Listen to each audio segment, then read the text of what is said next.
What's up, everybody? Welcome back to another Top 5, Bottom 5 of Nerd Rage Radio. And today is going to be a Bottom 5. We're going to talk about the worst episodes of She-1 Transformers. As we did this, we realized there was an awful lot of bad ones. So we may do a part 2 to this at some point. And maybe by the time we get to part 6, we'll start to feel a little bit more accomplished regarding it. But as usual, I have Uncle Dolphin with me. And I have Chris Pinkerton, if you're nasty. Party people. And let's go ahead and jump right in. Gosh, let's see here. There's so many to pick from. I mean, like... I've always said that, though. Like, it's roasting the glasses when we watch a lot of these old series. We talk about how great they are. I'm like, they're not. No. Yeah, these cartoons aren't great. We just grew up with them. That's all. Yeah. And I mean, and there's sometimes there's great elements. That's good parts. Like anime. yeah, and Star Wars. To coin a phrase, it's got some really good parts. I'll start off with the girl who loved Powerglide. I mean... Listen, it might come up again. I bet. I mean, some of these definitely are, but just the premise of it, and there's a lot of wacky stuff in season 2. It's progressive. A lot. I think a lot. Yeah, but you know what? Think love is love, all right? The physics of it all. Yeah, it's ridiculous. No. She's like this tall. I mean, what's she gonna do? Change his oil? You can transform wind his propeller. Like this is gonna be repair. Oh wow. It is one of those episodes that's so absurd. Like, it doesn't work in any way, really. No. And, like, the physics of it don't work. Not intimately, though. I mean, have you seen Shaq's girlfriend? Isn't she, like, this tall? Well, isn't everybody to Shaq? I mean, true, but she's, like, extra small for a regular person. He has his own pizza. Large. So, like, that difference is not too much than the way they drew Powerglide. No. Going on a merry-go-round. I guess. So look, we got to address that, too. Powerglide on a merry-go-round is one of the dumbest things in the entire Transformers series. I just don't think it will work. No. I just don't. No. Number 5. The one with King Arthur, because it's dumb. Okay, wait. There's 2 medieval ones. Is it with Warpath? There was one specifically where it was King Arthur. Maybe that's why the movie... A Decepticon Raider in King Arthur's court, is that the one? That's probably it. Is that season 2 or season 3? Season 2, episode 38. Okay, so 38. That one, is that the one you're talking about? Yes. Okay, yes, I agree with you. That one is dumb. But there's another one where they go back and you find out that, like, a Quintesson is impersonating a wizard, like, back in time. And that's not crazy? Well, that would have been season 3. It's season 3. But that's crazy, but it's interesting. Like, because it explains why people would have thought that there was magic and stuff, because they had lasers and all this other. Now the movie 5, one of those movies, makes more sense. That is what it is, right? No. Merlin was in that movie with being a robot, and they had the dragon. Nobody saw that. I don't. Am I crazy? Am I living a fever dream? That's a movie, right? Last night. There's more of a connection to it, but I don't think it actually ties. Is that the Martin Lawrence movie?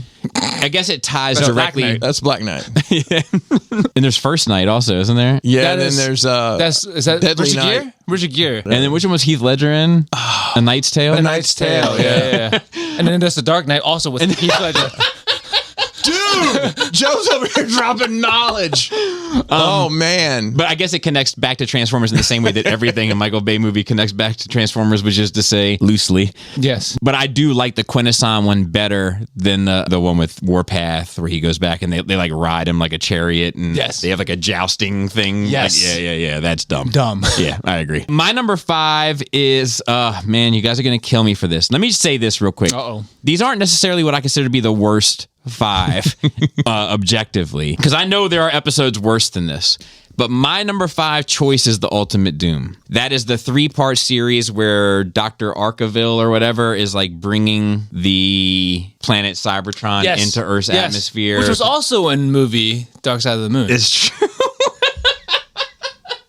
Was Heath Ledger involved in any way in that? I don't think so. But I'm saying these movies, like, they pull random bad episodes and, like, let's do a movie about this. Yeah. So it's loosely connected. Yeah. The thing is with that one is that, like, I think that season 1 is kind of written stronger than the rest. Yeah. And so many of those arcs are good. The Insecticon origins, the Dinobot origins, the how they got to Earth bit, Heavy Metal War with the Constructicons. Like, there's so many, like, classic episodes that this one, all of a sudden, there's this mad scientist human, and it seems like a episode that belongs in season season 2 rather than season 1, and it would have been probably one of the better episodes of season 2. Isn't it? But because it's kind of surrounded by greatness, it seems less to me. That makes sense.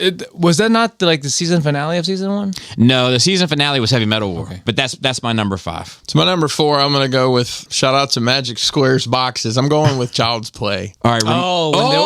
When they were with the alien, The Toy Story thing. It's just dumb. It is. It's meta, bro. It's meta. It's meta. Sure. Because we are the aliens, Chris. I know. We are. I get it. But it's just. I don't mind that one.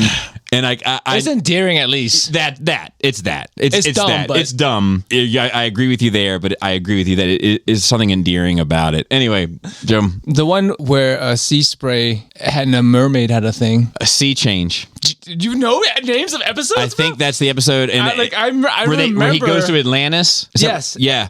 That might come up again too. Okay. So the thing is, there are things visually that just gets drilled into your brain. Like, this is dumb. Yeah. And then you remember it. I think that oftentimes, not always, oftentimes when they started having a lot of extracurricular characters outside of Autobots and Decepticons, that's when it started getting dumber and dumber and dumber. Yeah. A lot of the episodes that deal with that, or with Powerglide's girlfriend, or with like these kind of side characters doing side things. Yeah, that's Sea Spray is a side character. When it got weaker and weaker and weaker. My number 4 is a girl that fell in love with Powerglide. So I think we've kind of beat that horse to death. So what do you have for number 3? The Golden Lagoon. But I could see how people really can love that one kind of has its place in the hierarchy. I feel like it's dumb. They never do they ever explain what it is? No, it's just and they never talk about it again. You would think they would try to turn bullets into it, because they could like go through anything. I don't think they use ordnance. Right? None of the they all use energy blasts. It was a ploy to paint toys gold 30 years later. That's the whole setup. Well, like the Japanese market with the lucky draw gold. There you go. Yeah, that kind of tradition still follows through. I think it's memorable. Yeah, I mean, definitely that. Yeah, my issue with that one, it goes to show like for a storytelling purpose, like because I think it's either Ramjet or Thrust. I think it's Ramjet that jumps into it first. It's Ramjet or Thrust. Him and Beachcomber are like the two where it starts, the Golden Lagoon. But like as the story progresses and people are getting dunked in this it's like it becomes impossible to track who certain characters are, because they look identical, like the Seekers, whatever the case may be. So it's like it was one of those ones where it was like I had a hard time, I think, keeping up with it as a kid, like following it as a kid. But I think it's memorable, it's iconic. What if the reason that episode exists is they had a surplus of gold paint and they needed to cut back a budget on one episode? It's easy enough. It's believable. They get all the colors wrong all the time anyway. Number 3, the time traveling episode with the birthday party of Ultra Magnus. Yeah. It's called Surprise Party. Yes, I have it here as well. You should have said it as if you were pissed. It's called Surprise Party, and it's a classic. Actually, all these like dumb side adventures are not fun because you can have fun side adventures. Yes, but all these like the fall in love thing and the mermaid thing and this time traveling, it being really dumb. Yeah. Well, if you go to time travel, why don't you do something like more better with your time traveling? Like stop the war ahead of time. And it's one of those things that always raises like continuity questions for me, where it's like, well, so you guys had birthdays, which is like something that started in like pagan traditions in Earth, and like you guys happen to have it too, and it was called birthdays. And it's like, it reminds me of, it's either Lord of the Rings or Two Towers, where the meat's back on the menu, boys. I was like, okay, so you guys have all been to a restaurant where there's a menu where you're supposed to order things off, like the stuff like that kicks around in my crawl. I think just time travel, because the King Arthur one is like time traveling too. I think like I'm just weird about time traveling in stories. It has to be done really well. Usually it's not. It's hard. It's because it's hard. It's extremely hard. It's almost impossible. So my number 3 is Sea Change. Yeah. And once again, it's the same. It's the side quests and the meaningless characters. And even though I will give Transformers a bit of credit, where like they had a lot of times, even on their side quests, they still had Autobots and Decepticons. But the worst is when there was no Decepticons. It has nothing to do with anything. And it was just Autobots versus like space creatures, or Atlanteans, or whatever the case may be. It's inconsequential. Yeah, 100%. Number 2, Christopher. Autobot Spike. Dude, so let me say this. That's number 6 on my list. Okay. It almost made the cut. Which one is that? I don't remember the exact setup. There's always leftover parts, and they build this kind of parts, and they put Spike's brain it's in like it. a Frankenstein monster. Yeah, it's a third party figure of it. Yes. It looks kind of like Proud, but not. It's just Yeah. It's like all those. Everybody jammed together. I mean, enough for them to make a figure and people buy it. And it's not that 30 years later. And it's because it's memorable. That's one of those not fighting Decepticon episodes. It never works. It's like it's Autobots versus Decepticons, or I'm not interested. Yeah, generally speaking. But I agree, and I know that episode is loved, and I think it's awful as well. Number two is I feel like every series, even Power Ranger had a series had an episode where everyone has to sing, and Transformers did not have an exception. There's an episode where all aliens sang Carnage in A minor. I don't know why that was a good idea when all these shows did it. It's so annoying to listen to people sing dialogues for 30 minutes. Yeah. And off key. And they talk to each other like, we should have done this whole episode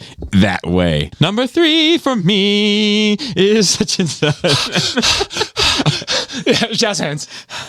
It's cool when Wheelie does it, because only he does it, and it's unique and it's again endearing. Right. Can be annoying, but still annoying. But when everybody does it, it's not cool. No, it's awful. The story was awful. It's obnoxious. It's difficult to watch. It's difficult to listen to.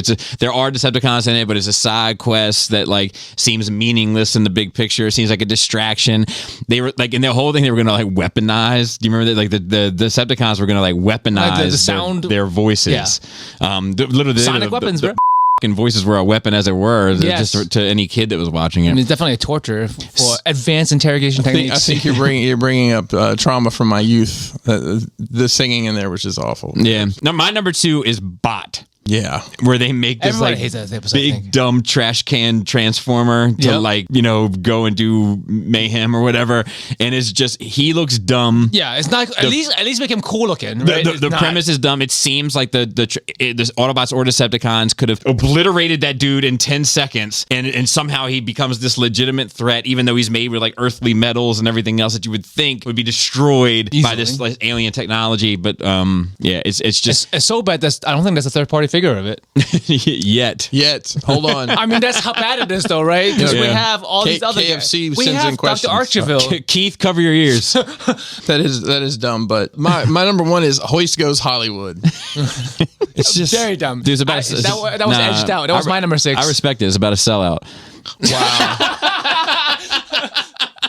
I don't know. That's all. It's such a dumb concept. Yeah. I mean, I know these guys at some point, what they put, how many episodes were in that season? 60? There was a lot. Season 2 had to be exhausting. Yeah, they were probably just having fever dreams, like Joe was mentioning. What if Hoist went to Hollywood? Yes, write it. They dumped an enormous amount of episodes out during this. I remember looking at the end credits of season 2 and looking at the scenes in it and being like, man, I haven't even seen that episode. I haven't, there were so many of them, little bits, like 2 of them transforming into traffic, they're in traffic standing up and they just transform into cars in deadlock traffic. I'm like, I've never seen this as a kid. I just recall that for whatever reason. But I hear you. That's not a great episode by any stretch of imagination, but memorable. Yes, because of the masks and such. But so goofy. Nobody likes to sell out. Number uno for me is Alligator Prime. Oh, yeah, that is bad. I mean, it's many things wrong with the episode. First of all, why didn't Megatron just kill him? Yeah, right. They had him dead to rights. He was laid out, passed out. They decided to take him apart, and he didn't die. By the way, he's perfectly fine. His head had Professor X powers. Yeah.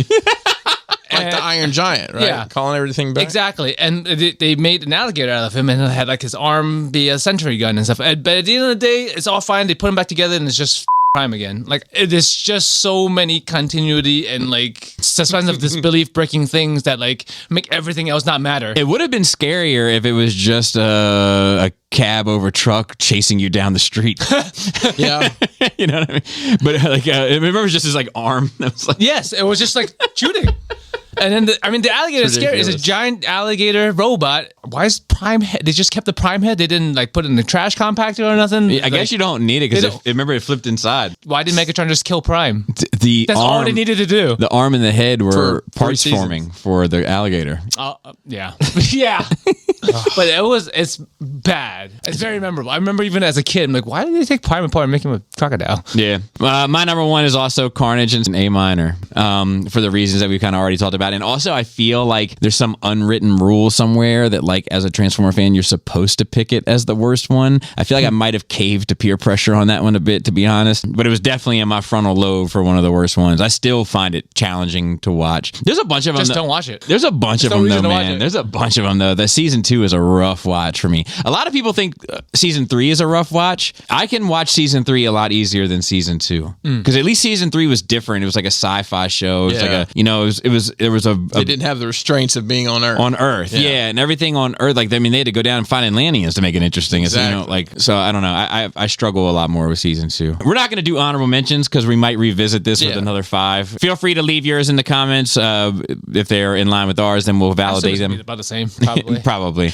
probably. Except, like, I know people are going to be mad about that Ultimate Doom one. I know it because it's a treasured, and probably some of yours too. Yeah, that's fine. With that, you can tell them where you can find you, Joe. Terrible Hime on Twitch or Cyphers54 on Twitch, one or the other. And what about you, Mr. Pinkerton? Oh, right here, Crashbox Customs all across the fruited plain. I'm making Bobby work. Yeah. And with that, flappy lips, tasty toenails. Tight trash, player.